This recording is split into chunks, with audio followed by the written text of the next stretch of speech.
Doble ingat sa pagtawid sa mga pedestrian lane mga kapuso. Sa Taguig na huli kamang pagbundol ng isang SUV sa babaeng tumatawid sa pedestrian crossing. Ang paliwanag ng driver sa balitang hatid ni Jomer Apresto.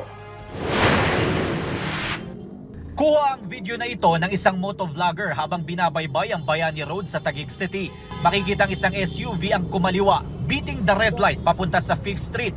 Nabundol niya ang isang babaeng tumatawid. Around mga 6:35 to 6:40 po ng umaga, papasok po ako sa trabaho. Nung nag-go na po yung pedestrians, syempre ang thinking ko po nun, safe na po tumawid dahil go na po kami.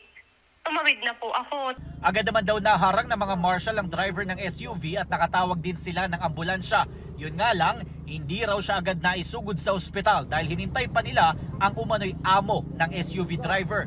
Tumagal pa niya ng ilang minuto bago siya tuluyang nadala sa isang pampublikong ospital.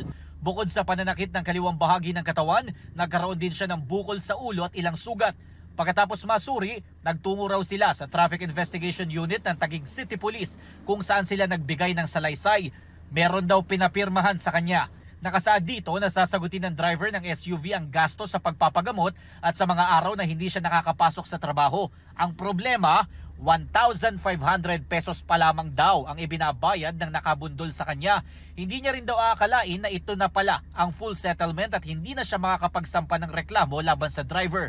Hindi namin natanto na yung pinapasulat na po pala sa amin ay settlement po pala or areglo na.